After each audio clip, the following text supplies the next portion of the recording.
Tuan Guru Nahdlatul Ulama atau Pergunu Sulsel resmi dilantik di kantor Kementerian Agama Sulawesi Selatan, Jalan Nuri, Kecamatan Mariso, Kota Makassar pada Kamis 5 Februari 2026 sore.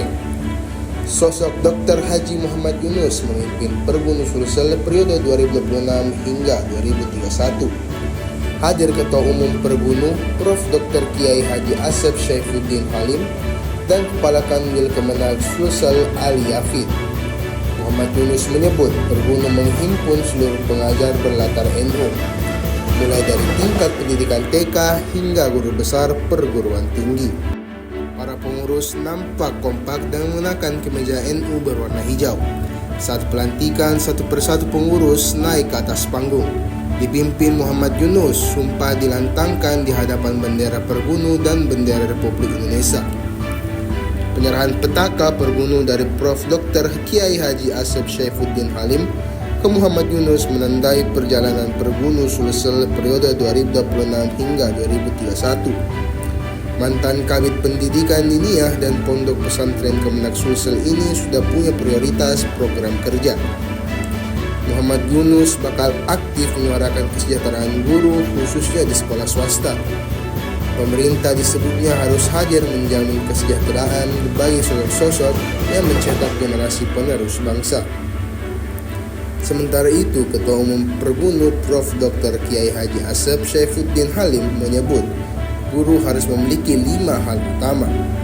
Pertama, kemampuan meningkatkan kualitas dan kompetensi sesuai tantangan zaman.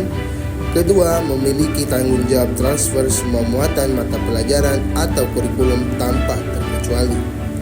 Guru juga harus menjadi contoh dalam pendidikan moral dan adab.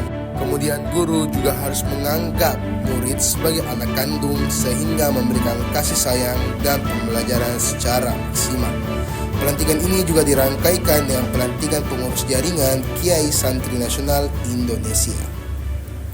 Mengawal paham Ahlussunnah wal Jamaah. Paham Ahlussunnah wal Jamaah itu artinya paham inklusif, paham rahmatan lil alamin, paham mudaharah.